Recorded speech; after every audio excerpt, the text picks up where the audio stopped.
বর্ষবরণের রাতে মুর্শিদাবাদে আগ্নেয়াস্ত্র কার্তুজ উদ্ধার হয়েছে।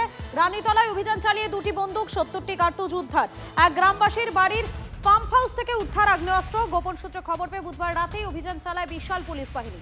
অবৈধ আগ্নেয়াস্ত্র এবং গোলাবারুদ মজুতের অভিযোগে মামলা রুজু করেছে পুলিশ।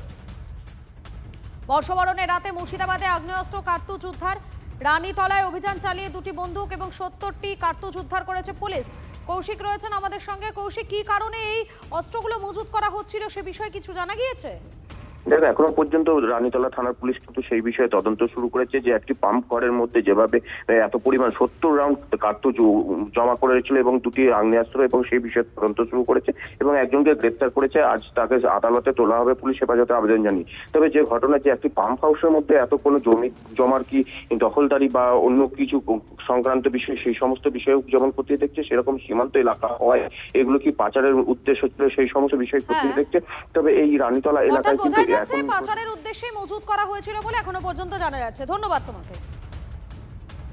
ভান্ডারাতে একজন জনৈক্য মানারুল সরকার, ওর আহ, যে বাড়ি সংলগ্ন যে পাম্প হাউস আছে সেখান থেকে একটা ডাবল ব্যারেল ইম্প্রোভাইজড গান, একটা সিঙ্গেল ব্যারেল ইম্প্রোভাইজড গান, 6 রাউন্ড 303 অ্যামিউনেশন এবং 64 রাউন্ড 12 বোর লাইভ অ্যামিউনেশন ওখান থেকে সিজ করা হয়। এলাকার সেফটি সিকিউরিটি এনশিওর করতে তৎপর।